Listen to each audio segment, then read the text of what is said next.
বাংলাদেশের বাইরে পৃথিবীর বিভিন্ন প্রান্তে যেখান থেকে চ্যানেলে দেখছেন আপনাদের সকলকে সাদর আমন্ত্রণ তৃতীয় মাত্রা দেখবার জন্য। সাম্প্রতিক নানা বিষয় নিয়ে আলোচনার জন্য আমার সঙ্গে স্টুডিওতে রয়েছেন আমার ভাই বসা আছেন সাংবাদিক এবং রাজনৈতিক বিশ্লেষক আশরাফ কায়সার। আমার ডানের রয়েছেন যুক্তরাষ্ট্রের ইউনিভার্সিটি অফ উইসকনসিন মেডিসিনের পিএইচডি গবেষক জুনায়েদ আহমেদ এহসান। স্বাগত আপনাদের দুজনকে তৃতীয় মাত্রায়। এহসান, বিশেষভাবে প্রথমবারের মতো আপনি তৃতীয় মাত্রায়। আশরাফ কায়সার, আপনাকে দিয়ে আলোচনাটা শুরু করতে চাই। জুলাই আগস্টের যে মুভমেন্ট, সেই মুভমেন্টের সময় আপনাকে আমরা সক্রিয় দেখেছি, বেশ সক্রিয় ভূমিকায়, আমি বলবো যে অ্যাক্টিভিস্ট হিসেবে আমি দেখেছি। আপনার কাছে একটু আমার জানতে চাওয়া যে কয়েকটা মাস গেল, অগাস্টের সেই অর্জন বাংলাদেশের জনগণের, ছাত্রদের, সেই অর্জন আজকে কোথায় দাঁড়িয়ে আছে? কতটা অর্জন আমরা ধরে রাখতে পারছি বা কোন জায়গায় দাঁড়িয়ে আছি আমরা? আমার মনে হয় 5 মাস পরে আমরা গণ অভ্যুত্থানের যে অর্জন, সেটি থেকে কিছুটা বিচ্যুত, কিছুটা দিকভ্রান্ত, কিছুটা ওভার অ্যাম্বিশাস এবং নিজেদের মধ্যে অনৈক্য বা ভ্রান্তি বাড়িয়েছি বলে মনে হয়। আমরা যখন কথা বলছি আজকে, আপনি দেখুন যে অভ্যুত্থানের মূল শক্তি যদি আমরা বৈষম্য বিরোধী ছাত্রদেরকে ধরি, তাদের একটি রাজনৈতিক সংগঠন হবে, তারা নির্বাচনে আসবে, এটি ভাবা খুবই স্বাভাবিক। কিন্তু সেটি করতে গিয়ে আপনি ধরুন আওয়ামী লীগ নাই, কাজে আওয়ামী লীগ বাদে যে শক্তিগুলো বাজারে রয়েছে তাদের মধ্যে আমরা যে রাজনীতির ঐক্য বা একটা কমিউনিটি হিসাবে, পলিটিক্যাল ক্লাস হিসাবে একটা ম্যাচিওর দিক নির্দেশনা দেওয়া এবং সরকারের সাথে যৌথভাবে কাজ করে নির্বাচনের ভেতর দিয়ে আমাদের একটি স্থিতিশীল দেশ তৈরি করার যে জায়গাটা, সেখানে আমার মনে হচ্ছে যে বৈষম্য বিরোধীদেরকে আমি অনেকখানি কিছু একটি গোষ্ঠীর কাছাকাছি চলে যাওয়ার প্রবণতা দেখছি। দেখুন, তাদের হয়তো ধারণা হয়েছে যে বিএনপি নির্বাচন হলে সরকার গঠন করবে এবং শুরুতে মনে হচ্ছিল যে বিএনপির সাথে তাদের এক ধরনের যৌথ ঐক্য রয়েছে, কথাবার্তা রয়েছে, কিন্তু পরবর্তী সময় গত 1.5-2 সপ্তাহে আমরা দলটিকে অনেকখানি আপনার একটি বিশেষ গোষ্ঠী, প্রকাশ্যে বললে জামাত ইসলামী শিবিরের সাথে, কিংবা যারা ইসলামিক সংগঠনগুলো রয়েছে, অথবা যারা একটু উগ্রবাদী মানুষজন, কেউ কেউ ইন্ডিভিজুয়াল, তাদের দিকে মানে ঘেঁষে যেতে দেখলাম। এখন আপনি যদি আমাকে বলেন যে 31শে ডিসেম্বর তারা যে ঘোষণাপত্রটি প্রকাশ করতে যাচ্ছিল, সেটিও আমার কাছে মানে খুব সময়োপযোগী মনে হয়নি। সেটির দরকার ছিল অগাস্টের 5 থেকে 8 কিংবা 10 কিংবা 12-র মধ্যে করে ফেলা। ওই সময়ে এটি অনেকটা সতেজ ছিল, আমাদের প্রত্যেকের অন্তর্ভুক্তি অনেক বেশি ছিল এবং আমাদের সন্দেহ, সংশয়, অবকাশ কম ছিল। সেই জায়গায় না গিয়ে এই যে 31শে ডিসেম্বর বলা, এখন মনে হয় যে 71-এর প্রোক্লেমেশন অফ ইন্ডিপেন্ডেন্সকে কাউন্টার করার এখন তাদের সবচাইতে বড় সমস্যা যেটি তারা তৈরি করছে, যেটি আমি মনে করি খুব ঝুঁকিপূর্ণ, সেটি হচ্ছে তারা বারবার 1971-এর সাথে তাদেরকে তুলনা করতে চাচ্ছে। এটি প্রয়োজনীয় না। 2024 একাই যথেষ্ট গুরুত্বপূর্ণ, একাই যথেষ্ট বড়। শেখ হাসিনাকে বাংলাদেশ থেকে বিদায় করতে পারা বা শেখ হাসিনার সংগঠনকে দেশ ছাড়া করতে পারা, এটি একাই যথেষ্ট গুরুত্বপূর্ণ। আমাকে বারবার মুক্তিযুদ্ধের কাছাকাছি যেতে হবে না। দেখুন, মুক্তিযুদ্ধ বললে আমাদের মাথায় যদি আওয়ামী লীগের মুক্তিযুদ্ধের বয়ান আসে, সেটি একটি ভ্রান্ত ধারণা। আওয়ামী লীগ একভাবে মোড়কজাত করেছিল মুক্তিযুদ্ধকে, কিন্তু মুক্তিযুদ্ধ একাই তো আমাদেরকে অনেক কিছু বলে। এবং আমার ধারণা বারবার নতুন স্বাধীনতা, পুরনো স্বাধীনতা, দ্বিতীয় স্বাধীনতা, এগুলো বলে মানুষকে আবার বিভ্রান্ত করা অথবা গণ অভ্যুত্থানের অর্জনকে প্রশ্নবিদ্ধ করার শামিল বলে আমি মনে করি। বৈষম্য বিরোধী এবং ছাত্রদের বা তরুণদেরকে মুক্তিযুদ্ধের ব্যাপারে পরিষ্কার অবস্থান নিতে হবে এবং সেই অবস্থানটি হতে হবে স্বাধীনতার পক্ষের, সেই অবস্থানটি হতে হবে গৌরবের। আপনি পরবর্তীতে শেখ মুজিবের শাসন, আমাদের সংবিধান কি করে তৈরি হলো, সেটি আওয়ামী লীগের গঠনতন্ত্র কি গঠনতন্ত্র না, এই বিতর্কগুলো কিন্তু হেলদি, কিন্তু সেটিকেও আপনি সীমা ছাড়িয়ে যেতে পারবেন না। এখন আপনি যদি মুজিববাদী সংবিধানকে পানিতে ছুঁড়ে ফেলে দিতে চান, সেটি ছুঁড়ে ফেলা দেওয়ার সময় ছিল 5 তারিখে, তখন আপনি করেননি। তখন আপনি সংবিধান মতো একটি সরকারের শপথের দিকে এগিয়ে গেছেন। এখন রাষ্ট্রের যে অন্যান্য প্রতিষ্ঠানগুলো, এবং আমি স্পেসিফিকভাবে সামরিক বাহিনীর কথা বলতে পারি, তাদের মনে যদি আপনি সংশয় তৈরি করে, ভীতি তৈরি করে, ইনস্টেবিলিটি তৈরি করে আপনি আবার এই ঘোষণাপত্রের কাজ করতে চান, আমি খুব সন্দিহান এই মুহূর্তে কত মানুষ তাদের ডাকে এই ঘোষণাপত্রের পক্ষে দাঁড়াবে। এবং বাজারে যে বিএনপি, জামাত বা বামপন্থী সংগঠনগুলো, এমনকি ইসলামী সংগঠনগুলো রয়েছে, তাদের প্রত্যেকের নিজস্ব এজেন্ডা রয়েছে রাজনীতির ব্যাপারে। আমরা বরঞ্চ বৈষম্য বিরোধীদের কাছ থেকে তাদের রাজনীতির চেহারাটি বুঝতে চাই। তারা যত কথাই বলুক, সেটি যদি একদম গেম চেঞ্জিংও হয়, সেটা তাদের নির্বাচনী ম্যানিফেস্টো হতে পারে, সেটা তাদের দলের গঠনতন্ত্র হতেই পারে, কিন্তু সেটা বাংলাদেশ রাষ্ট্রের ঘোষণাপত্র হয়ে উঠবে এই জায়গায় বাংলাদেশ এখন নাই। আরেকটা জিনিস হচ্ছে যে আপনি কোনো র্যাডিক্যাল সংগঠন, আপনি যদি এখন শিবিরকে বলেন যে তারা পরিকল্পনা করেছে, তারা নেতৃত্ব দিয়েছে, এটি আমার ধারণা মানে ফ্যাকচুয়ালি কারেক্ট না, এই বিতর্কে না গিয়েও আমি বলতে পারি সেন্টিমেন্ট বোঝার বিষয় রয়েছে। বৈষম্য বিরোধীদের একক শক্তিতে গণ অভ্যুত্থান হয়নি। গণ অভ্যুত্থানে আরও অনেক ছাত্ররা জড়িত হয়েছিল, তরুণরা জড়িত হয়েছিল, শ্রমিক জড়িত হয়েছিল, জনতা জড়িত হয়েছিল, এবং বাজারে 16 বছরের রাজনৈতিক আন্দোলনের একটি ইতিহাসও আছে। কাজেই আমার মনে হচ্ছে যে তাদের খুব দ্রুত তাদের আচরণের উপরে নিয়ন্ত্রণ নিতে হবে এবং তাদেরকে নিশ্চিত করতে হবে যে তারা যেন নৈরাজ্য অরাজকতার দিকে দেশকে ঠেলে না দেয়। আমি আপনাকে বলতে পারি যে ওই পথে যদি বাংলাদেশ যায়, আগামীতে আপনি আরও অস্থিতিশীল পরিস্থিতি দেখতে পাবেন, তাতে কিন্তু নিয়ন্ত্রণ তাদের হাতে নাও থাকতে পারে। আচ্ছা, একটা প্রশ্ন জাস্ট আমি, এই যে বৈষম্য বিরোধী ছাত্র বলে যাদেরকে আমরা প্রজেক্ট করছি বা নেতাদের, এটা তো কোনো স্ট্রাকচার্ড অর্গানাইজেশন ছিল না, এবং যেই সমন্বয়করা যারা ছিলেন শতাধিক, কেউ কাউকে চিনতেন বলেও সবাইকে চিনতেন না। তো কয়েকজনকে আমরা ক্রিয়াশীল দেখছি, এবং এই কয়েকজনকে আমরা বাকি সবার প্রতিনিধিত্ব তারা করছেন কিনা, এটা একটা প্রশ্ন আমার কাছে, যে আমরা এটা বলে আসলে অপ্রয়োজনীয়ভাবে কাউকে খুব বড় করে তুলছি কিনা। আরেকটা হচ্ছে ছাত্রদের, আমরা কথায় কথা বলছি যে ছাত্রদের প্রতিনিধি, ছাত্ররা এটা চাইছে, ছাত্র ওটা চাইছে। আসলে কি বাংলাদেশের গোটা ছাত্র সমাজ একসঙ্গে আছে? বা এই বৈষম্য বিরোধী, এই যে কোটা বিরোধী আন্দোলনে যারা ছিলেন, তারা কি সবাই এখন ওই আন্দোলনের স্পিরিটের সঙ্গে যুক্ত হয়েছেন? একটা পর্যায়ে গিয়ে আবু সাইদের মৃত্যুর পরে ধীরে ধীরে গোটা বাংলাদেশে, যেমনটা আপনি বলছেন, সবাই একসঙ্গে হয়েছে, এবং একটা স্পন্টেনিয়াস মুভমেন্ট। এখানে বিশেষভাবে কেউ কৃতিত্ব, নিঃসন্দেহে এই সমন্বয়কদের কেউ নির্যাতিত হয়েছেন, সামনে ছিলেন, কথা বলেছেন, সেই কৃতিত্ব তারা দাবি করতে পারেন, কিন্তু 5 মাসে যে চিত্র তারা তুলে ধরছেন, যে চেহারা তারা দেখাচ্ছেন, তাতে সেই দাবি তারা করতে পারেন কিনা। আর আমরা কথায় ছাত্রদের চাওয়া, ছাত্রদের আকাঙ্ক্ষাটা বলতে পারি কিনা, কারণ আমরা কি কোনোভাবে যাচাই বাছাই করে দেখেছি যে ছাত্রদের এটাই বাংলাদেশের গোটা ছাত্র সমাজের চাওয়া বা আকাঙ্ক্ষা? এটি কিন্তু আমরা বলতে পারি না, এবং বলাটা ঠিকও হচ্ছে না। দেখুন, এটি বৈষম্য বিরোধীরা নিজেরাও জানে যে তারা কোনো স্ট্রাকচার্ড সংগঠন না, তারা একে অন্যের সাথে পরিচিত হয়েছে আন্দোলনের ভেতর দিয়ে, এবং আন্দোলনটি যেভাবে সূচনা হয়েছে, যেভাবে শেষ হয়েছে, সেটি একটি রূপকথার মতো, এবং সেই রূপকথার 90% পার্টিসিপেন্ট কিন্তু অন্য জায়গা থেকে এসছেন, রাজনৈতিক দল থেকে এসছেন, শ্রমিকরা এসছেন, মাদ্রাসার ছেলেদেরকে আমি দেখেছি কোনো জায়গায়।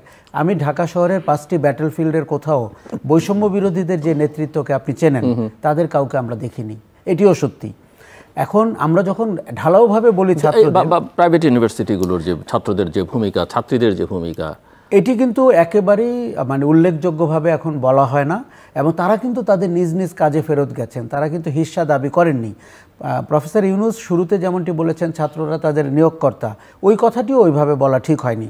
তাতে করে সমস্ত ছাত্রদের, আজকে যদি আপনি পরিস্থিতি তাদের নিয়ন্ত্রণের বাইরে যায়, অথবা তাদের কাজের জন্য যদি তারা কালিমা লিপ্ত হয়, তাহলে কি পুরো ছাত্র সমাজ হবে? আমার মনে হবে না, এই নেতৃত্বই হবে।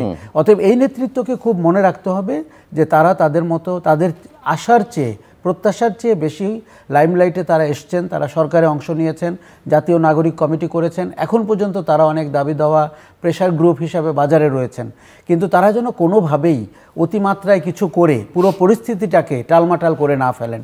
আরেকটি জিনিস হচ্ছে, আপনি খুব নিশ্চিতভাবেই বলেছেন যে সাংগঠনিক কোনো ভিত্তি তো আমরা দেখিনি, তারা নিজেরাও স্বীকার করেছে তাদের নিজস্ব সংগঠন কিন্তু ছিল, ছোট হোক কিংবা মাঝারি হোক, সেই সংগঠনগুলো কিন্তু আন্দোলনে ছিল না। ব্যানার হিসাবে নির্দলীয় এবং বিভিন্ন জায়গার থেকে আসা ছিল। 158 জন একে অন্যকে চিনত বলে আমার মনে হয়নি, চিনত না তারা, এবং 8-10 জনের বাইরে আমি কাউকে খুব বেশি একে অন্যের সাথে সম্পর্কিত হতে দেখিনি।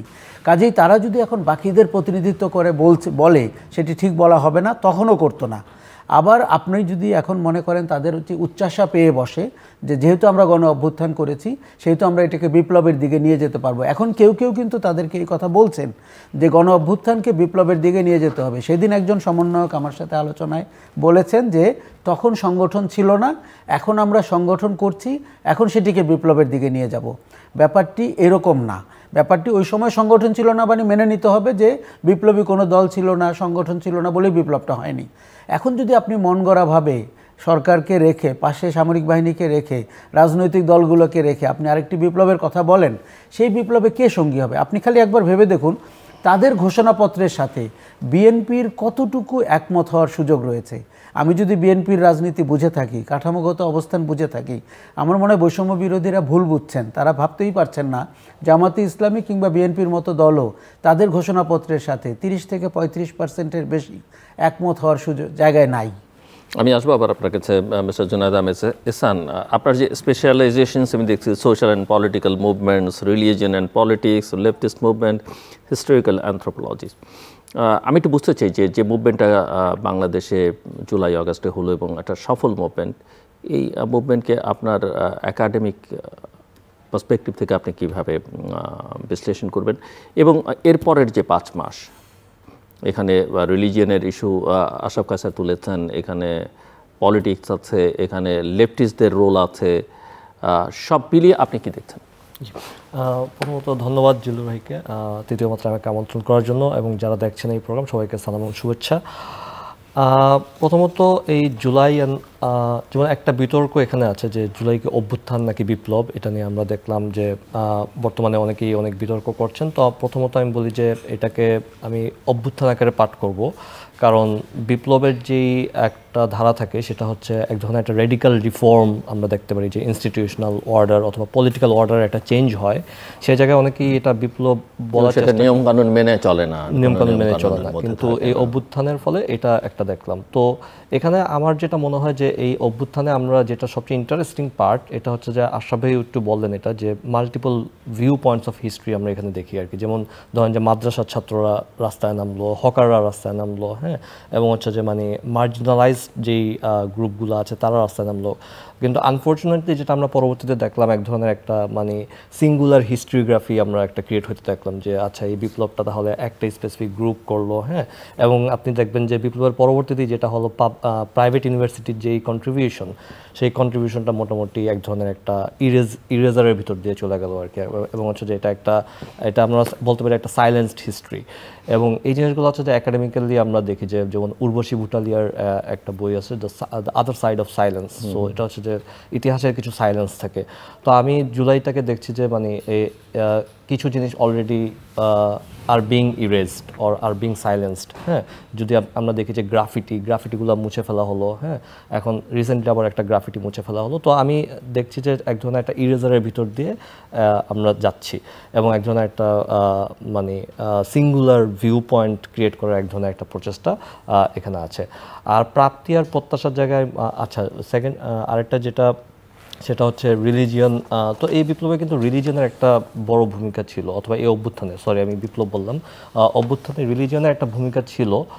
সেটা হচ্ছে যদি আমরা দেখি যে মুসা এবং ফেরাউনের কাহিনী, এটা অনেক ভাইরাল হলো আর কি, যে শেখ হাসিনাকে ফেরাউনের সাথে তুলনা করা হলো, এবং হচ্ছে যে তো রিলিজিয়নের ভূমিকাটা এখানে আছে, এবং হচ্ছে যে এটাও এক ধরনের একটা সাইলেন্সের ভিতর দিয়ে হয়তো বা যাবে আর কি। কারণ বাংলাদেশের রাজনীতিতে যেটা হয় যে রিলিজিয়ন অ্যান্ড পলিটিক্সকে এক ধরনের একটা বাইনারি করা হয়, যে religion and politics can not go together. But world wide যদি আমরা হচ্ছে যে পলিটিক্যাল মুভমেন্ট অথবা সোশ্যাল মুভমেন্টে দেখি, তাহলে religion not necessarily should be the other side of politics, হ্যাঁ। রিলিজনের ভিতর দিয়ে হচ্ছে এক ধরনের ইমানসিপেটরি পলিটিক্স হতে পারে। যেমন আমরা যদি ভাসানীর পলিটিক্সটা দেখি, রুবুবিয়াতের রাজনীতি, তো এটা কিন্তু মানে ডিরাইভ ফ্রম রিলিজিয়ন থেকে এক ধরনের একটা ইয়ে হয়, এবং এটার সাথে হচ্ছে যে লেফট পলিটিক্সের একটা কম্বিনেশন মাওলানা ভাসানী ঘটালেন আর কি। তো এই জায়গায় হচ্ছে যে আমি রিলিজনকে হচ্ছে যে নট নেসেসারিলি প্রবলেমেটিক আকারে দেখি, এটা হতে পারে। বাট যদি হচ্ছে যে এখন রিলিজিয়নের তো ধরেন একটা ট্র্যাডিশনাল, মানে আমরা যদি বাংলাদেশের কনটেক্সট আলোচনা করি, ইসলামের একটা ট্র্যাডিশনাল ইসলাম, একটা পলিটিক্যাল ইসলাম, এবং এখানে এক্সট্রিমিজমটা আবার আরেকটা কম্পোনেন্ট। তো সেই বিবেচনা আলোচনা করতে গেলে কি হবে? হ্যাঁ, সেটা হচ্ছে যে হ্যাঁ রিলিজনের ক্ষেত্রে হ্যাঁ এক্সট্রিমিস্ট, যেমন বাংলাদেশের ক্ষেত্রে এখন ধরেন আশরাফ এই জায়গাটা 5 তারিখের পরে ভারতীয় গণমাধ্যম এটাকে বোঝানোর চেষ্টা করলো যে এটা ইসলামিস্টদের হাতে বাংলাদেশ চলে যাচ্ছে, এক্সট্রিমিস্টদের হাতে চলে যাচ্ছে বা জঙ্গিদের হাতে। এবং গত 5 মাসে আমাদের সমাজের কোনো যেটা আশরাফ কায়সার বলছিলেন যে কিছু ইন্ডিভিজুয়াল, কিছু গ্রুপ, তারা এমনভাবে এটাকে চিত্রায়িত করবার চেষ্টা করছে পুরো প্রক্রিয়াটাকে, বা বাংলাদেশ কি হওয়া উচিত, অতীতে কি হয়েছে সেটাকে কাউন্টার করতে গিয়ে সেখানে তারা একটা ইসলামিক রাষ্ট্র বাংলাদেশ বা ওই রকম একটা ব্র্যান্ডিং তৈরি করবার চেষ্টা করছে কি বলে মনে হয় আপনার কাছে, এবং সেটা কতটা কল্যাণকর বা কতটা? হ্যাঁ, সেটা আমি একটু বলি যে আমাদের হচ্ছে যে এটার রাজনীতিটা বুঝতে হলে ওয়ার অ্যান্ড টেররের রাজনীতির দিকে যেতে হবে আর কি। 2001-এর পরে যেটা ওয়ার্ল্ড ওয়াইড এক ধরনের একটা অপারেশন অথবা রিলিজিয়নকে এক ধরনের একটা, বিশেষ করে ইসলামকে এক ধরনের একটা আদারিং করা হলো আর কি ওয়ার্ল্ড ওয়াইড, এবং সেটার থেকে কিন্তু আমেরিকাও এখন মোটামুটি কিছুটা সরে এসেছে আর কি, কিছুটা না অনেকখানি সরে এসেছে, এবং তারা হচ্ছে যে এটাকে এখন প্রাইমারি প্রবলেম আকারে আর ডিল করছে না আর কি। তো ওইটার সুযোগ নিয়ে হচ্ছে যে ইন্ডিয়ান এক ধরনের একটা প্রোপাগান্ডা রাজনীতি বাংলাদেশের উপরে ছিল, মানে এটা হচ্ছে যে ইসলাম মানেই হচ্ছে যে, অথবা ইসলামিক কোনো পার্টি ক্ষমতায় আসা মানেই হচ্ছে যে এক ধরনের এক্সট্রিমিজম এখানে চাষাবাদ হচ্ছে, অথবা এক ধরনের একটা রেডিকালাইজেশনের দিকে বাংলাদেশ যাচ্ছে। আপনি যদি দেখেন 2006-07-এর দিকে এরকম একাডেমিক্যালি অনেক লিটারেচার প্রডিউস করা হলো, যেটাতে বাংলাদেশকে বলা হলো যে নেক্সট আফগানিস্তান অথবা নেক্সট পাকিস্তান। হ্যাঁ, এবং আপনি যদি দেখেন যে সজীব ওয়াজেদ জয়েরও কিন্তু একটা আর্টিকেল সামরিক বাহিনীকে কেন্দ্র করে, তো এবং ওটার ভিতরে ওটা যদি আপনি দেখেন ওটার ভিতরে সাবস্টেন্সিয়াল কোনো কিছু নাই। ইভেন ধরেন যে হিজাবের ব্যবহার বাড়ছে, ওইটাকে একটা সাইন আকারে দেখা হলো। এবং হচ্ছে যে আমাদের এখানে সোশ্যাল, মানে আমি নাম বলছি না কারো, কিন্তু অনেকেই মানে কিছুদিন আগে আমরা দেখলাম যে একজন বললো, এটা আরও 1-2 বছর আগে, যে আল্লাহ হাফেজ বলা মানে হচ্ছে যে রেডিকালাইজেশনের লক্ষণ অথবা জঙ্গিবাদের লক্ষণ। তো এই জিনিসগুলো আমাদের হচ্ছে যে এক ধরনের একটা ইসলামোফোবিক ইন্ডাস্ট্রি এখানে আছে, এবং এটা হচ্ছে যে মোটামুটি মানে ইন্ডিয়ার লেন্স দিয়ে দেখা। হ্যাঁ, ইন্ডিয়ার লেন্স দিয়ে হচ্ছে যে এখানে রাজনীতিটাকে বোঝার চেষ্টা করা। তো যেটা আমি আপনার সাথে একমত যে কিছু হয়তোবা থ্রেট অথবা কিছু মাইনর এলিমেন্ট, না সেটা ধরেন ইন্ডিয়ান ক্যাম্পেইন, কিন্তু আমাদের দিক থেকে আমরা সেটা করছি কিনা বা আমাদের কোনো গোষ্ঠী বিষয়ে অতি উৎসাহী কিনা সেটা আমি বুঝতে চাইছি আপনার কাছে মনে হয় কিনা? সেটা আমার মনে হয় যে কিছু এলিমেন্ট থাকতে পারে, I am not sure, but overall ওই আপনি মেইন স্ট্রিমে মনে করেন? মেইন স্ট্রিমে আমার মনে হয় না যে, যেমন ধরেন যে কিছু হয়তো এলিমেন্ট থাকতে পারে, কিন্তু এটা মূলধারার ভিতরে যেসব রাজনীতিক অথবা ইসলাম এন্ড রাজনীতি দুইটার কম্বিনেশন যারা করে, তাদের ভিতরে আমি ওই রেডিক্যাল এলিমেন্ট। আপনি কি মনে করেন যে মুভমেন্টটা সাকসেসফুল মুভমেন্ট আমরা সবাই বলছি, এবং দেখেছি এক অর্থে ওই অর্থে তো অবশ্যই সাকসেসফুল যে শেখ হাসিনার মতো একটা শাসককে পালিয়ে যেতে বাধ্য করা গেছে, সেই জায়গায় এই সাকসেসটা কি আমরা ধরে রাখতে পারছি বলে মনে হচ্ছে 5 মাসে? ওটা না পারলে কেন পারছি না, কোথায় সমস্যা আপনি দেখছেন? এটা যেটাকে আশরাফ কায়সার বলছেন যে বিচ্যুত, ইতিমধ্যেই দিগ্ভ্রান্ত। জি, তো এটা আমি দেখছি যে যেমন এই যে আমি একটু আগে যেটা বললাম যে multiple view points of the event, তো ওই জায়গায় সবারই কিছু প্রত্যাশা ছিল, এবং সবারই হচ্ছে যে এক ধরনের একটা চেঞ্জ সবাই আশা করছিল। তো আমরা 5 মাসে দেখলাম যে ওরকম সাবস্টেন্সিয়াল কোনো কিছু চেঞ্জ হয় না। যদি আমি একটা এক্সাম্পল দিই, তাহলে প্রথমত হচ্ছে জুলাইয়ের শহীদ এবং আহত যারা, তাদেরকে হচ্ছে যে শহীদদেরকে ক্ষতিপূরণ দেওয়া অথবা আহতদের চিকিৎসার ব্যবস্থা, ওইটাতে আমরা ওরকম কোনো দৃশ্যমান অগ্রগতি দেখতে পাইনি। সেটা এক ধরনের বড় ব্যর্থতা এই অভ্যুত্থানের পরে। এবং সেকেন্ড, যেটা আমাদের যে ইনস্টিটিউশনাল কিছু রিফর্মের আমরা স্বপ্ন দেখেছিলাম, অথবা যারা ডিরেক্টলি খুনের সাথে জড়িত তাদের বিচারের আওতায় আনা, তো সেখানেও আমরা ওরকম দৃশ্যমান কোনো অগ্রগতি দেখতে পাচ্ছি না। এবং যেমন কিছুদিন আগে আমলাতান্ত্রিক একটা জটিলতা আমরা দেখলাম। এখন এইটা যদি আমি হিস্ট্রিক্যালি একটু দেখি, যে আমলাতন্ত্রর যে স্ট্রাকচারটা, সেটা কিন্তু একটা কলোনিয়াল স্ট্রাকচারের এক ধরনের একটা কন্টিনিউশন। হ্যাঁ, এবং এটা 47-এর পরে যখন ব্রিটিশরা এখান থেকে চলে গেল, তো এই স্ট্রাকচারটা এখনও ইনটেক আকারে থাকলো। এবং এই স্ট্রাকচারটা ব্রিটিশ আমলে তারা যারা ন্যাশনালিস্ট মুভমেন্টের সাথে জড়িত ছিল অথবা যারা অ্যান্টি কলোনিয়াল মুভমেন্ট ছিল, তাদেরকে দমনের জন্য একটা টুল আকারে ইউজ করা হতো। এবং যেটা পরবর্তীতে পাকিস্তান পিরিয়ডে আমরা দেখলাম যে মুক্তিযুদ্ধের সাথে কিন্তু আমলাতন্ত্রকে ইউজ করা হলো মুক্তিযোদ্ধাদের দমন করার জন্য, কিছু ব্যতিক্রম বাদে।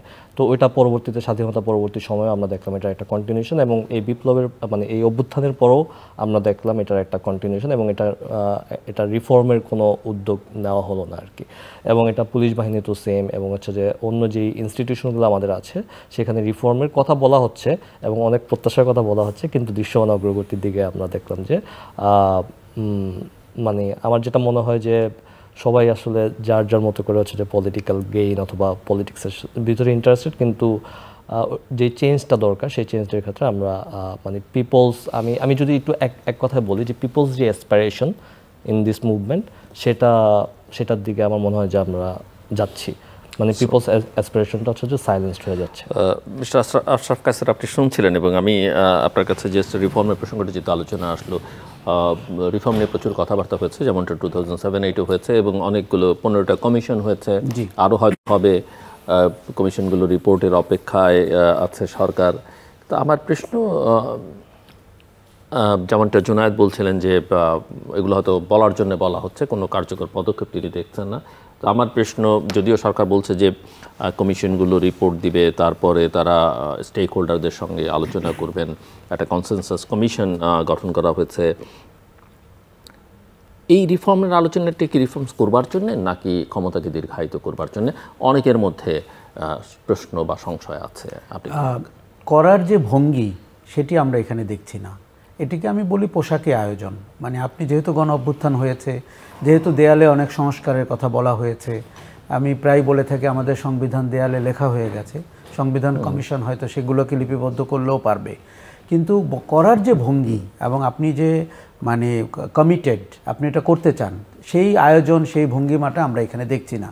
যেটা দেখছি যে সরকারের আয়োজন বা কমিশনে যারা রয়েছেন তাদের আয়োজনটাকে অনেক সুশীল মনে হচ্ছে, যে তারা মানে 101টা দেশের সংবিধানকে বিশ্লেষণ করছেন অথবা বাংলাদেশের 78টি স্টেক হোল্ডারের সাথে কথা বলছেন। এই যে সংখ্যাগুলো আমরা দেখছি, ব্যাপারটা এইভাবে হয় না নর্মালি। কারণ আপনি যত বেশি মতামত নেবেন তত বেশি আপনি বিপদে পড়বেন সেটাকে ডিসেমিনেট করে একটি কনক্লুশনে আসতে। কারণ আপনি জানেন যে সংবিধান বিশেষ করে এটা একটা প্যান্ডোরার বক্স। আমরা দীর্ঘদিন সংস্কৃতি থেকে ধর্মকে আলাদা করে রেখেছি। আমরা চাইনি যে ধর্ম রাজনীতির অংশ হোক বা সংস্কৃতির অংশ হোক। কাজে এমনও তো মানুষজন আছেন যারা হয়তো উগ্রবাদী না, যারা ধর্মবিশ্বাসী, কিন্তু উনি ওনার ধর্মের রিফ্লেকশন দেখতে চায় রাষ্ট্র পরিচালনায়। কাজে এই জিনিসগুলো আপনি কিভাবে ডিল করবেন? আবার আপনি ধর্মনিরপেক্ষ একটি রাষ্ট্র হিসাবে বর্তমানে এক্সিস্ট করছেন। আমি এখন শিওর না আমরা আসলে কোন সংবিধানের আওতায়। এই সংবিধান অনেকটা অসার অবস্থায় আছে, অনেকটা অজ্ঞান সংবিধানের আওতায় রয়েছি, যাকে আমরা ঠিক দেখছি না।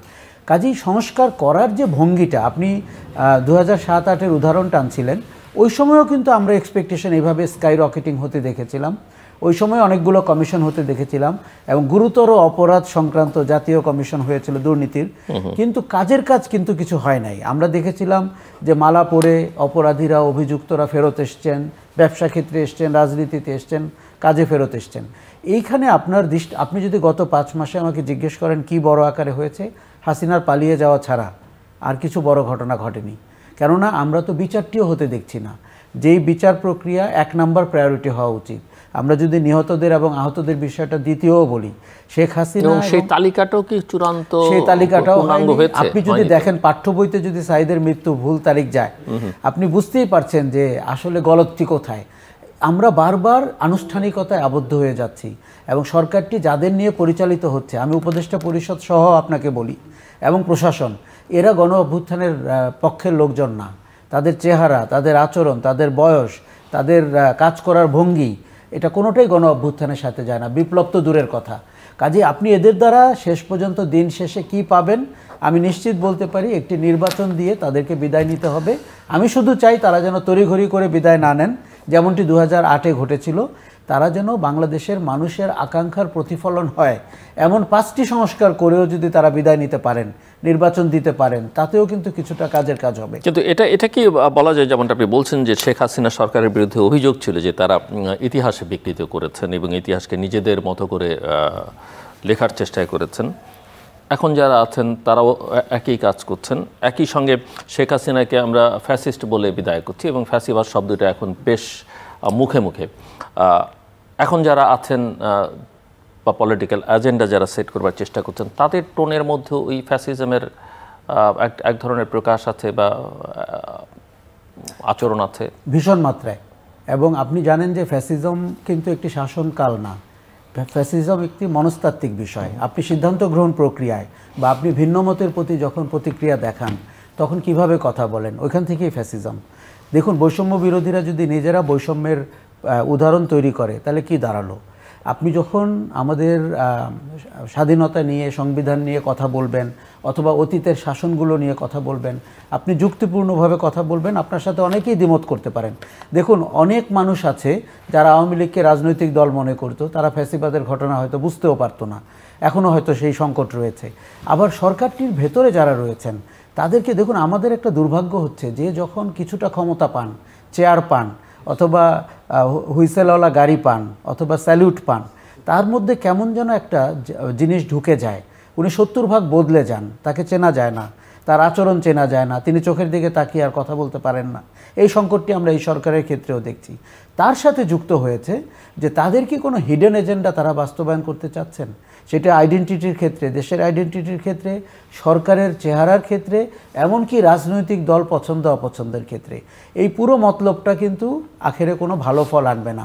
দেখুন, এখানে বিএনপির মতো একটি দল রয়েছে, যেই দল 17 বছর ক্ষমতার বাইরে এবং প্রায় 16 বছরই তাদের উপরে স্টিম রোলার চড়েছে সেই দল। তাকে যদি আপনি দ্বিতীয় সারিতে রেখে প্রথম সারিতে অন্য কাউকে আনতে চেষ্টা করেন, আপনার কিছুটা সুখানুভূতি হবে বলে, সেটি কিন্তু আখেরে ভালো ফল আনবে না। এগুলো করতে গেলে যেটা হয়, অতীতেও যা হয়েছে, আপনার পুরো সংস্কারের পাটাতন ভেঙে পড়তে পারে। শেখ হাসিনার শেষ দিকে কিন্তু তাই হয়েছিল। উনি যদি 14 সালে নির্বাচন দিতেন, উনি নিশ্চিত পরের 5 বছর পর আবার নির্বাচনে বিজয়ী হয়ে আসতেন। কিন্তু আমরা যখন পুরোটা খেতে যাই, এই যে রোম্যান্টিসিজম আমাদেরকে পেয়ে বসে, এই সরকারের ভেতরেও পেয়ে বসছে, এই ছাত্রদের মধ্যে, বৈষম্য বিরোধীদের মধ্যে, এবং আমি যে ইন্ডিভিজুয়ালদের কথা বলছি, যারা প্রকাশ্যে দিনের আলোতে আসে না, কিন্তু যারা অন্ধকারের মানুষ, তারা কি একটা আলোর দিকে দেশকে নিতে পারবে? কোনোদিন পারবে না। কাজেই সরকারের ভেতরে যে রোম্যান্টিসিজম ঢুকেছে, সেটি কিছু ইন্ডিভিজুয়ালের মধ্যে ঢুকেছে। তার কিছু জিনিস যাদেরকে আমরা মাস্টার মাইন্ড বলেছি, ভুলক্রমে বলা একদম ঠিক হয় নাই, তাদের মধ্যে ঢুকেছে। এবং এই রাজনীতি, এই আইডিয়ালস, এই দার্শনিক ভিত্তি আমার মনে হয় যে মানে অতীতের যে কোনো দার্শনিক ভিত্তির চেয়ে দুর্বল হিসাবে প্রমাণিত হবে আগামী দিনগুলোতে। আমাদের মনে হচ্ছে যে এখন সরকারের উচিত হবে খুব দ্রুত, 31শে ডিসেম্বর সরকার একটা ভালো কাজ করেছে, ঘোষণা ব্যাপারটিকে পিছিয়ে দিয়েছে। এখন কিন্তু এই ঘোষণায় সব দলের সংযুক্তি হওয়ার তেমন কোনো সুযোগ আমি দেখছি না। তাহলে পরিণতিটা কি দাঁড়ালো? এক ধরনের হঠকারিতা। বৈষম্য বিরোধী বা ছাত্ররা বা জাতীয় নাগরিক কমিটি সরকারকে চাপ দিতে থাকবে ঘোষণাটি দেওয়ার জন্য, কিন্তু সরকার তো দেশের, অতএব অন্য রাজনৈতিক সংগঠন, সামাজিক সংগঠন, দলের প্রতিনিধিত্বও তো তাদের করতে হবে। এই সংকট থেকে আপনি আগ বাড়িয়ে নতুন সংকট ডেকে আনলেন। আপনার এমনিতেই অনেকগুলো কাজ রয়েছে যেগুলো প্রায়োরিটি, যেগুলো করা হচ্ছে না। আমরা কেন আগ বাড়িয়ে ইস্যু তৈরি করছি? আমার ভয়টা কিন্তু সেখানেই মনে হচ্ছে। এখন দেখুন, আপনি এবং ওই ডাকে যে লোকজন সাড়া দিচ্ছে না, সেটাও কিন্তু প্রমাণিত হচ্ছে, একেবারে প্রমাণিত। দেখুন, আপনি নিজে বলছিলেন যে এই আন্দোলনের পেছনে আমরা 36 দিন না 16 বছর ধরে লেগেছিলাম। যখনই মনে হয়েছে সরকারটি অগণতান্ত্রিক আচরণ করছে, নির্বাচনগুলো ভুয়া হচ্ছে এবং ফ্যাসিবাদী আচরণ প্রকাশ পাচ্ছে, আমরা লেগেছিলাম। কিন্তু দুঃখ লাগছে যে আপনি 5 মাস পরে এই কথাগুলো কেন আমাদের বলতে হচ্ছে, যে আমরা তো এরকম একটি সময় দেখতে চাইনি, এরকম সরকারের আচরণ অথবা আন্দোলনকারীদের আচরণ এতটা বদলে যাওয়া দেখতে চাইনি। আপনি যদি এখন দেখেন যে তাদের অফিসের সামনে গাড়ির বহর দেখেন, এটা কিসের সিম্বল? তাদের সামনে কেন 4 হুইলার গাড়ি থাকবে? অনেকেই আপনাকে 100টা গাড়ি পাঠাতেও পারে, 3টি ফ্লোর আপনাকে দিয়েও দিতে পারে বিনামূল্যে, কিন্তু আপনি বুঝতে হবে তার পেছনে মতলবটা কি। এখন আপনি যদি আওয়ামী লীগের পালিয়ে যাওয়া কমিশনার অথবা কাউন্সিলরদের সাথে রাজনৈতিক দল গঠনের আলোচনা করেন, সেটা কি রাজনীতি? যেই কমিশনাররা অস্ত্র হাতে ছাত্রদের উপরে হামলা করেছিল, এখন আপনি যদি শিবিরকে সামনে আনেন, বাংলাদেশের কয়টা লোক স্বাধীনতা বিরোধী একটি শক্তিকে 2024 সালে গ্রহণ করবে? আন্দোলনের শক্তি আর শাসন ক্ষমতার শক্তি, এর মধ্যে তো পার্থক্য আছে। জুনায়েদ জি, আমি বলবো যে ফেসিজম আমরা যে কারণে শেখ হাসিনাকে বলি, ওই জায়গাগুলো হচ্ছে যে ওই জায়গাগুলো কিছু ক্ষেত্রে রিপিটেড হচ্ছে। যেমন একটা যদি আমি বলি যে শেখ হাসিনা কিন্তু দাবি করতে হচ্ছে সে ডেমোক্রেটিক গভর্নমেন্ট এবং গণতন্ত্রের মধ্য দিয়ে ক্ষমতায় আসা, এবং আমি অনেক প্রফেসরের মুখেও বলতে শুনেছি যে আমাদের ডেমোক্রেসি দরকার, বাট যেহেতু আমাদের জনগণ অশিক্ষিত অথবা মূর্খ, তারা জানে না কাকে ভোট দিতে হবে, তার মানে হচ্ছে শেখ হাসিনাকে ক্ষমতায় রাখতে হবে, না হলে হচ্ছে যে বিএনপি জামাত ক্ষমতায় এসে পড়বে। তো তার মানে হচ্ছে ডেমোক্রেসির আগে আমাদের এডুকেশন দরকার। সো আমরা ডেমোক্রেসি চাই, আবার হচ্ছে যে ডেমোক্রেসির মধ্যে দিয়ে আমাদের এমন একটা এডুকেশন, যে এডুকেশন শুধুমাত্র আওয়ামী লীগকে ভোট দিবে, অথবা ডেমোক্রেসির আগে উন্নয়নটা দরকার, অথবা হচ্ছে যে এরকম এডুকেশন দরকার যেটার মধ্যে দিয়ে আমার পার্টি ক্ষমতায় আসবে। তো এরকম একটা টোন আমরা এখন দেখতে পাচ্ছি, যে যেমন রিফর্মের কথা বলা হচ্ছে, কিন্তু কি রিফর্ম আসলে হবে ওইটার এক্স্যাক্টলি কোনো ইনফরমেশন আমাদের হাতে অ্যাটলিস্ট নাই। এখন ভিতরে ভিতরে কি হচ্ছে সেটা আসলে আমার পক্ষে জানাও সম্ভব না। কিন্তু আমি বাইরে থেকে যেটা মানে দেখতে পাচ্ছি ওইটা হচ্ছে রিফর্মের কথা বলা হচ্ছে, কিন্তু কোনো আইডিয়া আমাদের কাছে দেওয়া হচ্ছে না। এবং এক ধরনের একটা মানে যদি এখনই নির্বাচন হয় অথবা 1 বছর পরে নির্বাচন হয়, তাহলে হয়তো বা বিএনপি এককভাবে ক্ষমতায় আসবে, এই ধরনের এক ধরনের ফেয়ার ছড়ানো হচ্ছে। তো এটা সামহাও হচ্ছে যে এক ধরনের কালচারাল ফেসিজম, অথবা হচ্ছে যে কালচারাল ফেসিজম বলবো না, আমি বলছি হচ্ছে আওয়ামী লীগের সময়ও এরকম কিছু টোন অথবা এরকম কিছু কথাবার্তা অথবা সিমিলার। বিএনপি যদি ক্ষমতায় আসি বা তার ল্যান্ডস্লাইড ভিক্টরি হয়, এটা ফেয়ার হবে কেন? মানে এটা তো আওয়ামী লীগও এইভাবে ক্ষমতায় এসছে, বিএনপি আগেও ক্ষমতায় এসছে। জি, সেটার ক্ষেত্রে হ্যাঁ, সেটাই হচ্ছে যে মানে ডেমোক্রেসির জিনিসটাই হচ্ছে যে যেই পার্টিকে লোকজন ভোট দিবে সেই পার্টি ক্ষমতায় আসবে। এখন এটার ক্ষেত্রে যে কেউ ক্ষমতায় আসতেই পারে, এটা 60% ভোট হতে পারে, 70% হতে পারে। সো এটার ক্ষেত্রে আমি যেটা দেখি যে আমরা আসলে কি চাই সেটা নিয়ে এক ধরনের একটা কনফিউশন সোসাইটিতে আছে, যে আমি ডেমোক্রেসিও চাই, কিন্তু ডেমোক্রেসির মধ্য দিয়ে যদি আমার পার্টি ক্ষমতা না আসে অথবা লোকজন যদি আমাকে ভোট না দেয়, সেই ক্ষেত্রে আমার আবার ডেমোক্রেসি নিয়ে একটু সমস্যা। সো এই জায়গাগুলো থেকে আমাদের বের হতে হবে। আমরা যদি এখন যারা প্লেয়ার রাষ্ট্র পরিচালনায় বা গুরুত্বপূর্ণ ভূমিকা পালন করছেন বা আলোচনার মধ্যে আছেন, আপনি কি তাদের কোনো রাজনৈতিক ভবিষ্যৎ দেখেন? আমি এই প্রশ্নটা, আপনি যেহেতু আপনার স্পেশালাইজেশন মুভমেন্টের মধ্যেও গণজাগরণ মঞ্চের কথা নিশ্চয়ই আমাদের সবার স্মরণ আছে, এবং সেই সময় যারা সামনের সারিতে ছিলেন তাদেরকে হ্যামিলনের বংশীবাদক হিসেবে আমরা অভিহিত করেছি, সবাই ছুটে গেছেন তাদের পেছনে। আজকে তারা কোথায়? পরে তাদেরকে অনেকে আমরা রাস্তাঘাটে মারধর খেতেও দেখেছি, যেটা হওয়া উচিত ছিল না। তো আজকে সেটার সঙ্গে যদি মিলিয়ে আজকের এই আন্দোলন বা আন্দোলনের সামনে যারা ছিলেন বা এখন যারা প্লেয়ার হিসেবে আছেন, কি মনে হয় আপনার কাছে? এবং সেটা যে রাজনৈতিক দল করা, জাতীয় নির্বাচনের আগে ডাকসু নির্বাচন করতে হবে, স্থানীয় সরকারের নির্বাচন করতে হবে, আবার সেটা আবার আওয়ামী লীগের ওই কাউন্সিলরদের নিয়ে।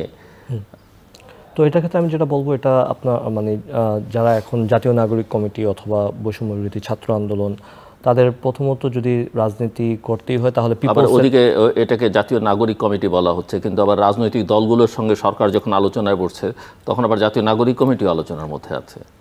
মানে এটাও পরিষ্কার না যে তারা কি আসলে রাজনৈতিক দল নাকি।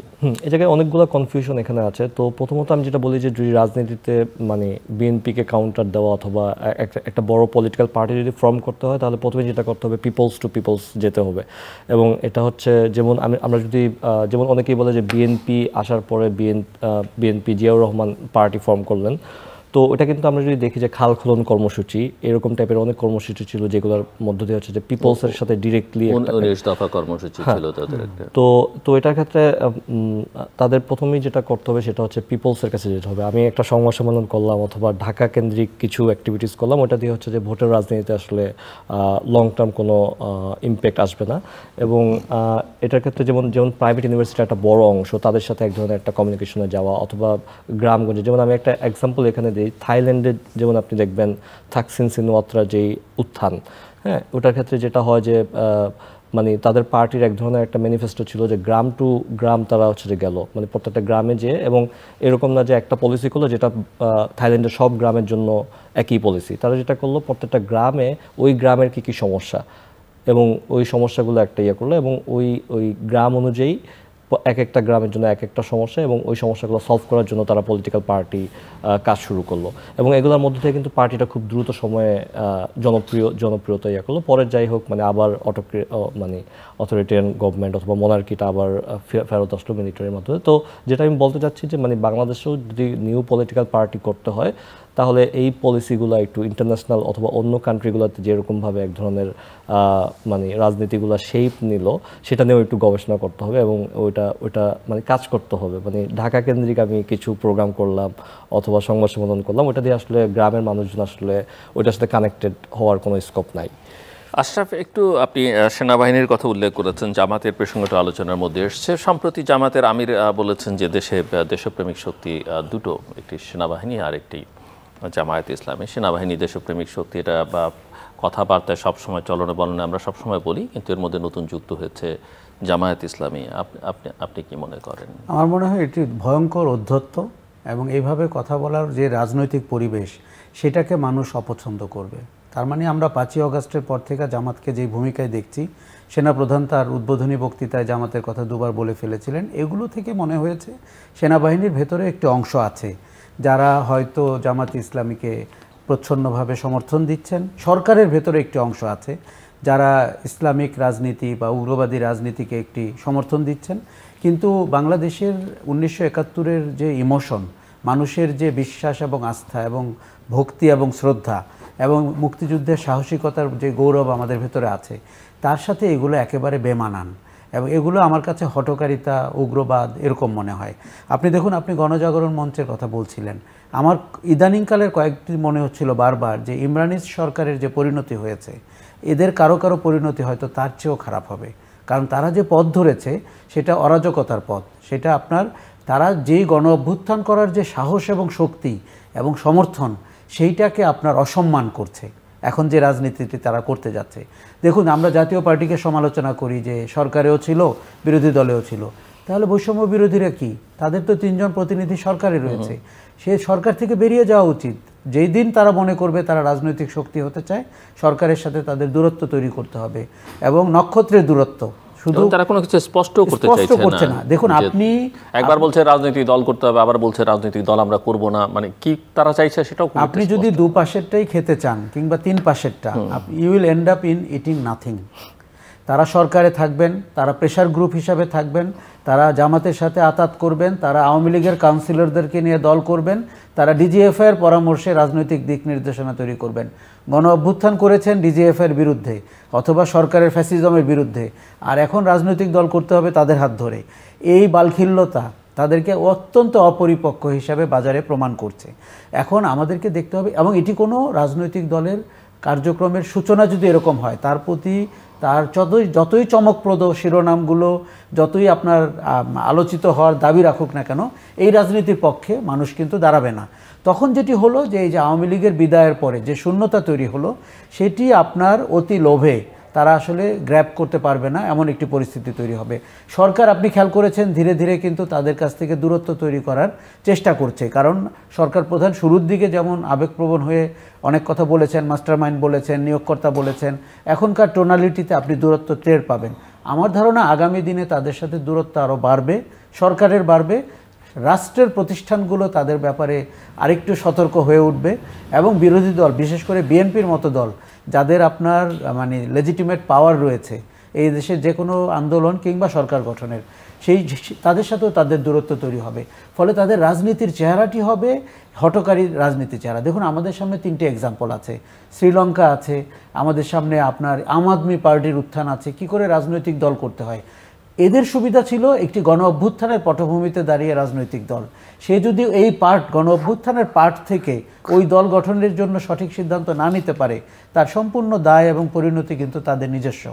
এবং আমি যে সমস্ত ইন্ডিভিজুয়ালকে শুনি তাদের সাথে এখন ঘনিষ্ঠভাবে যোগাযোগ, তারা কিন্তু গণ অভ্যুত্থানের আগে অতটা যোগাযোগে ছিল না। তারা হঠাৎ করে মনে করেছে হাতের মধ্যে ক্ষমতা পেয়ে গেছি, এখন যে কোনোভাবে আমরা দেশকে চেহারা দিতে পারবো, রূপান্তর করতে পারবো, বদলাতে পারবো। এরা খুব জনবিচ্ছিন্ন, তাদের জনগণের সাথে কোনো সম্পর্ক নাই। তাদের এক ধরনের রোম্যান্টিক বিপ্লবী চিন্তা আছে, এবং সেটি ছাত্রদেরকে তারা ভুলিয়ে ভালিয়ে পাঠচক্রের ভেতর দিয়ে তারা একভাবে গঠন করার চেষ্টা করেছেন এবং এখনও করছেন। কিন্তু আপনি বৃহত্তর পরিসরে সারা দেশের মানুষের সাথে, জুনায়েদ যেমনটি বলছিলেন যে আপনি হাট বাজার গঞ্জে রাজনৈতিক দল গঠন করে যদি সরকার নির্বাচনে না যেতে পারেন, আরেকটা মতলব হচ্ছে যে আমি স্থানীয় সরকার নির্বাচন চাই, আমি ডাকসু নির্বাচন চাই, আমি জাতীয় নির্বাচন চাই না। এই জিনিস ধোপে টিকবে না। 16 বছর মানুষ ভোট দিতে পারেনি, অতএব তার জন্য দরকার জাতীয় নির্বাচন। এখন আমরা যদি সরকারকেও দেখি ওই সুরে কথা বলতে, আপনি মনে রাখবেন সরকারের বিদায়ও কিন্তু করুণ হতে পারে। জামায়াতের ওই নেতাই বলছিলেন ঢাকার বাইরের একটা সমাবেশে যে আওয়ামী লীগকে ক্ষমা চেয়ে, তাদের অপরাধের জন্য জুলাই আগস্টে যা করেছে সেগুলোর জন্য ক্ষমা চেয়ে যদি তারা রাজনীতি করতে চায় ক্ষমা চাইতে হবে। কিন্তু জামায়াত যখন এটা বলে, অনেকেরই তো গত 53 বছর ধরে বলছেন যে জামাতকেও রাজনীতি করতে হলে ক্ষমা চাইতে হবে। জামাত যদি কারো ক্ষমা প্রত্যাশা করে, প্রথমে তাদের ক্ষমা চাইতে হবে। দেখুন, জামাতের সৌভাগ্য যে কোনো একটি রাজনৈতিক পরিস্থিতির কারণে তারা এখন মাঠ ধরে বিচরণ করতে পারছেন, খোলা জিপে চড়তে পারছেন, কখনো কখনো ফ্লাইং কিস দিতে পারছেন আমির। কাজে এই সিচুয়েশনে যদি তাদের মাথা খারাপ হয়ে যায়, তাদের নিজেদের ক্ষমা চাইতে হবে যুদ্ধের অপরাধের জন্য, যুদ্ধে সহযোগিতা করার জন্য, গণহত্যার দায় নিয়ে, তাহলে তার রাজনীতি করার একটা ভ্যালিড গ্রাউন্ড তৈরি হবে। দেখুন, আমরা কিন্তু তাদের নাম নিয়েও অনেক কথা বলেছি, জামায়াত ইসলামী বাংলাদেশ, কেন বাংলাদেশ জামায়াত ইসলামী না। আচ্ছা, এইটাতে এখন আমার কি মনে হচ্ছে যে দেখুন, আওয়ামী লীগের 30 থেকে 35% ভোট আছে বাংলাদেশে, সেই ভোটের দিকে কিন্তু অনেকেরই নজর। আপনি দেখুন, একটি জায়গায় জামাতের নেতারা সমবেত হয়েছেন আওয়ামী লীগ নেতাকে থানা থেকে ছুটিয়ে নিতে। এখন একসময় যেরকম বিএনপি জামাত ন্যারেটিভ তৈরি করেছিল আওয়ামী লীগ, এখন আওয়ামী লীগ জামাত ন্যারেটিভ কিন্তু খুব দ্রুত তৈরি হয়ে যাবে। আরও একটা ন্যারেটিভ তৈরি হবে বৈষম্য বিরোধী এবং স্বাধীনতা বিরোধী। আমি খুব চাই না এই দুটি ন্যারেটিভের একটিও বাজার পাক, বিশেষ করে দ্বিতীয়টি, কিন্তু এটি বাজার পাবে বলে আমার ধারণা। জুনায়েদ, আপনি শুনছিলেন এবং আপনার কাছে আমার যেটা প্রশ্ন, যে আপনি কি মনে করেন যে বাংলাদেশে নির্বাচন, জাতীয় সংসদ নির্বাচন কবে হওয়া উচিত, কীভাবে? নির্বাচন আগে না সংস্কার আগে, এই বিতর্কতা আছেই, কতটা সংস্কার তারপরে নির্বাচন, বাট আপনার কি মনে হয়? আমার মনে হয় যে দুইটারই হচ্ছে পজিটিভ নেগেটিভ জায়গা আছে। সো যদি সংস্কার করতে হয়, আপনার প্রথমে যেটা করতে হবে, কী সংস্কার আপনি করবেন ওইটার একটা রূপরেখা আপনাকে দিতে হবে, এবং ওটা কি রেডিক্যাল রিফর্ম হবে কিনা, নাকি সংস্কারের নামে হচ্ছে টাইম ডিলে করা হবে, সেটাও হচ্ছে যে মানে আমাদের কাছে পরিষ্কার থাকতে হবে। তবে আমার মনে হয় কিন্তু রেডিক্যাল রিফর্ম আপনি কি করবেন? আজকে আপনি একটা রেডিক্যাল রিফর্ম করলেন, কালকে XYZ ক্ষমতায় আসলো, সেটা রাখলো না, তো লাভ কি? তো হ্যাঁ, এই কারণে আমি বলছি যে এই কারণে আমার যেটা মনে হয় যে আগামী 1 বছর অথবা 1-1.5 বছরের ভিতরেই একটা নির্বাচনের দিকে আমাদের যাওয়া উচিত। কারণ অ্যাট দ্য এন্ড বিএনপির অনেক সমস্যা থাকতে পারে, কিন্তু অ্যাট দ্য এন্ড এক ধরনের একটা পিপল রিপ্রেজেন্টেটিভ আমরা হয়তো হচ্ছে যে মানে ডেমোক্রেটিক যে গভর্নমেন্ট আমরা বলি, ওই ডেমোক্রেটিক গভর্নমেন্টের এক ধরনের একটা কন্টিনিউশন হতে পারে। অ্যাট দ্য সেম টাইম আমি যেটা বলবো যে আমাদের এক ধরনের একটা পোস্ট কলোনিয়াল কান্ট্রিগুলোতে এক ধরনের একটা টেন্ডেন্সি আমরা দেখি আর কি, যে আমরা যখনই ক্ষমতার কাছাকাছি যাই এক ধরনের একটা টপ ডাউন অ্যাপ্রোচ আমরা ইমপ্লিমেন্ট করতে চাই আর কি।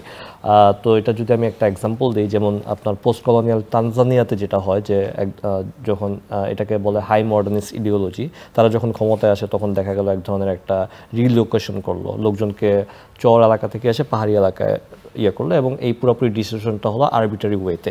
তো এটার ক্ষেত্রে যেটা হলো যে ধরেন যে একটা জনগোষ্ঠী যখন একটা এরিয়াতে থাকলো, তখন তাদের এক ধরনের একটা নলেজ সিস্টেম ওখানে ছিল।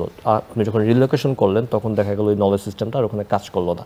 তো আমি যেটা বলতে চাচ্ছি যে এক ধরনের একটা মানে পিপলস থেকে পলিটিক্সটা ডিরাইভ করতে হবে, অথবা হচ্ছে যে আপনার বটম থেকে টপের অ্যাপ্রোচটাতে আমাদের যেতে হবে আর কি। তো এই জিনিসটা আমাদের মনে হয় যে এখনও পলিটিক্যাল ডিবেটে আমরা আনতে পারি না, এটা হচ্ছে এক ধরনের একটা ব্যর্থতা। তবে আমার মনে হয় যে নির্বাচিত সরকারের মধ্য দিয়ে এই রিফর্মগুলো আমাদের করতে হবে। এবং এটা যদি এখন যদি কারো কোশ্চেন থাকে, তাহলে বিএনপি আসলে যদি বিএনপি এককভাবে ক্ষমতায় আসে তাহলে কি সমস্যা, তাহলে আমাদের কোশ্চেন থাকবে, তাহলে আপনারা পার্টি করে আপনারা কেন পিপলকে কনভিন্স করতে পারছেন না, সেটা এক ধরনের কোশ্চেন থাকতে পারে। এবং আমি যেটা মনে করি যে আওয়ামী লীগ এখন মানে বাংলাদেশের রাজনীতিতে নতুন জাতীয় পার্টি, মানে জাতীয় পার্টির যে একটা অবস্থা ছিল যে সবাই জাতীয় পার্টিকে সাথে রাখতে চাই, তো এখন আওয়ামী লীগ এরকম একটা জাতীয় পার্টিতে রূপান্তরিত হলো।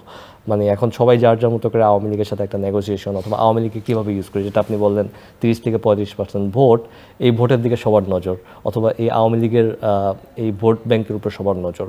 সো এটার জায়গায় হচ্ছে যে ওটা থাকা সমস্যা না, কিন্তু আওয়ামী লীগের যারা গুণ খুমের সাথে জড়িত তাদের সাথে কোনো কম্প্রোমাইজে যাওয়া তাদের রাজনৈতিক সুইসাইডে পরিণত হবে। তাদের সাথে যদি কোনো কম্প্রোমাইজে করা হয় তাহলে হচ্ছে যে মানে তাদের যেই অথবা জুলাই আগস্টে যেই একটা ম্যান্ডেট ক্রিয়েট হলো, সেটার এক ধরনের একটা আত্মহত্যার দিকে যাওয়া হবে। এবং আমি মনে করি যে মানে যদি ক্ষমতায় আসতে চাওয়া অথবা ক্ষমতা আসার জন্য লড়াই করা কোনো প্রবলেম নেই, কিন্তু এটা যদি রাজনীতিবিহীন হয় তাহলে এটা একটা ফেসিজমের দিকে যাওয়ার সুযোগ আছে। তার মানে হচ্ছে যে আমাদের রাজনীতির সাথে থেকেই ক্ষমতার পলিটিক্সটা করতে হবে, ওটা রাজনীতিবিহীন যাতে না হয়, ওটা যাতে আমরা মনে না করি যে আমার চাওয়াটাই সবার চাওয়া। অথবা যেমন আমরা যখন বললাম যে ছাত্রদের চাওয়া, এখন ছাত্ররা বলতে 10 জন ছাত্র একটা কিছু চাইলে ওটা ছাত্রদের চাওয়া হয় কিনা, অথবা আসলে এটা ছাত্রদের চাওয়া কিনা, বা ইউনিভার্সিটির ছাত্রের চাওয়া আর স্কুলের ছাত্রের চাওয়া এক কিনা, মাদ্রাসার ছাত্রের চাওয়া এক কিনা, পাবলিক ইউনিভার্সিটির ছাত্রের চাওয়া আর প্রাইভেট ইউনিভার্সিটির ছাত্রের চাওয়া এক কিনা। হ্যাঁ, অথবা যেমন আমাদের রাজনৈতিক দলগুলা বলতো যে জনতা আমাদেরকে চায়, এখন জনতা বলতে হচ্ছে যে সবাই। আমি শুধু দুইটা জিনিস যোগ করি। দেখুন, বিএনপির প্রধান তারেক রহমান আপনার মৌলিক 5টি সংস্কারের ব্যাপারে 5ই অগাস্ট থেকে একই কথা বলছেন। যেই সংস্কারগুলো আমরা অনেক গবেষণা করে বের করছি, উনি কিন্তু ওই দিন থেকে বলছেন জাতীয় সরকার গঠন করবেন, দ্বিকক্ষ বিশিষ্ট পার্লামেন্ট হবে, প্রধানমন্ত্রীর মেয়াদ 2বারের বেশি হবে না, 70 অনুচ্ছেদ নিয়ে বিবেচনার সুযোগ রয়েছে। তার মানে আপনি বিএনপিকে, জুনায়েদ বারবার বিএনপি নিয়ে যে ভয়ের কথা বলছিলেন, ভয় তো আপনার কেটে যাওয়া উচিত। মৌলিক 5টা সংস্কার নিশ্চয়ই আরও 25টা হওয়া দরকার। আরেকটা জিনিস হচ্ছে যে দেখুন, এইরকমভাবে বিএনপিকে কমিটেড দেখা নির্বাচনের বহুদূর আগের থেকে, এটি তো অতীতে কখনো আমরা দেখতে পাইনি।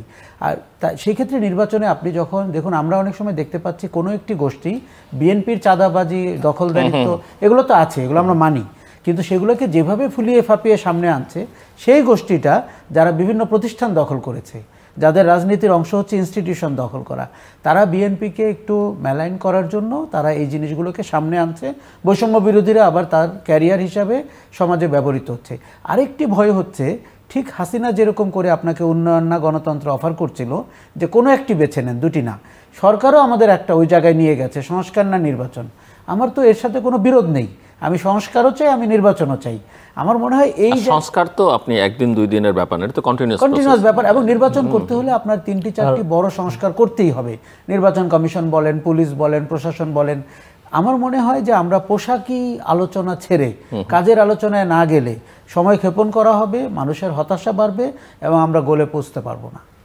বলতে চাইছিলেন? হ্যাঁ, আমি বলতে চাচ্ছিলাম যে কি সংস্কার চান সেটাও ক্লিয়ার করতে হবে। মানে আমি যা শুনছি যে সংস্কার চাই, কি সংস্কার, সেটা নিয়ে কিন্তু আমরা কেউ ক্লিয়ার না। ওনারা বলবেন যে আমরা তো 15টা সংস্কার কমিশন করেছি।